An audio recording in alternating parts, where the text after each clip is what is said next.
So, John, thank you to welcome us. You know, we are in 1944. Mm-hmm. You are in London, picture editor for Life magazine.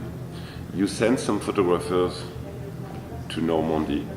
When do you decide to join them too? John, tu es picture editor à Life magazine à Londres et tu envoies quelques photographes couvrir le débarquement. Quand et pourquoi tu décides de partir les rejoindre en Normandie? I decided after about a month that I should go and see the war myself. I was not asked to do that.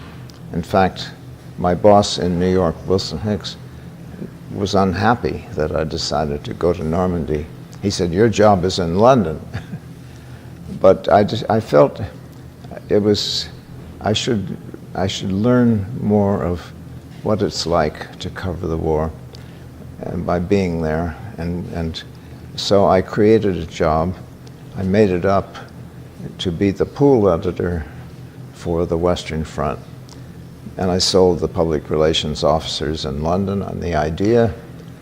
And Ned Buddy, who was a newsreel man, decided to do the same thing for the newsreel pool. There were 5 newsreels in the pool, and there were 4 still photography members of the still pool. That was the 3 picture wire services, AP, UP represented by Planet, and International represented by Keystone, and Life, and we were the 4 members of the still pool. You take a camera with you, so did you plan to take some pictures?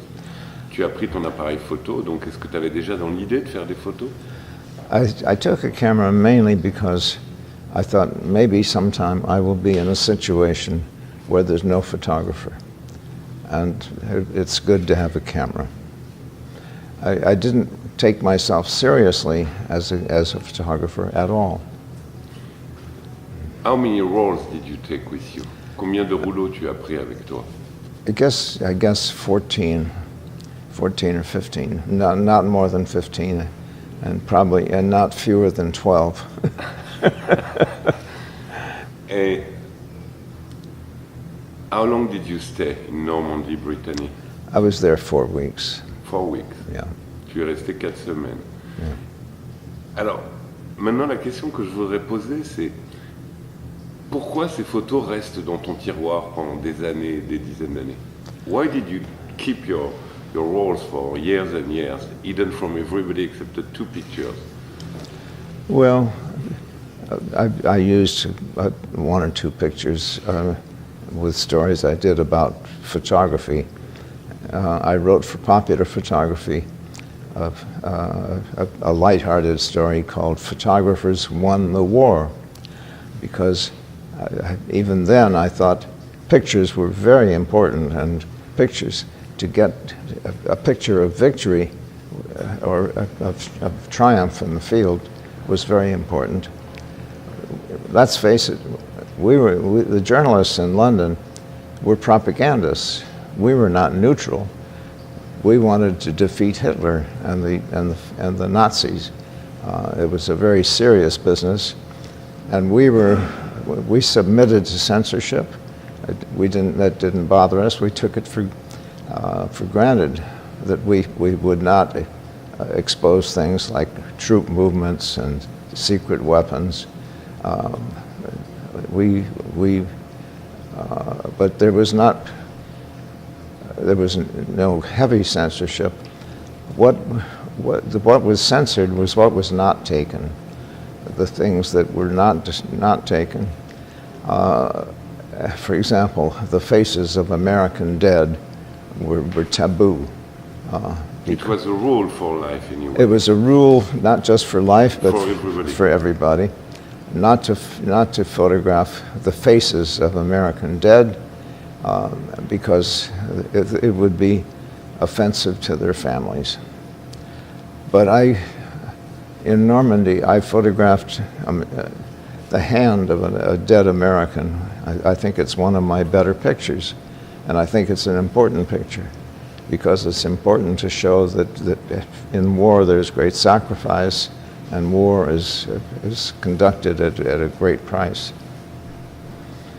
I was permitted to show the faces of German dead, but I also did, and I photographed a dead German, but I didn't photograph his face.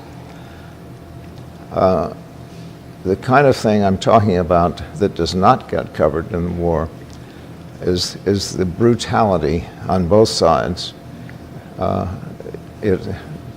Wars are brutal. They're almost invariably brutal in both directions. Whatever atrocity one side commits is very likely to be the same one the other side commits.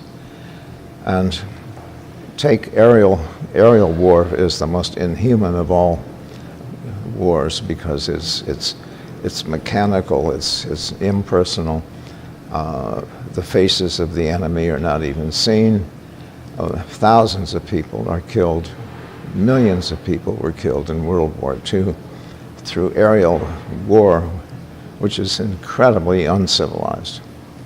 To give an example of what does not get covered in war, the Stockholm correspondent for Time magazine, Sweden was a neutral country in the war, sent me in London a packet of pictures that he had gotten from Berlin, which showed thousands of dead Germans, bodies stacked in a gymnasium, and that's the kind.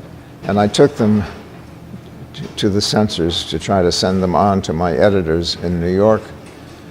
And the censor, who happened to be British, he could have been Canadian or American, but he was British, looked at them one at a time and said, "These are very interesting.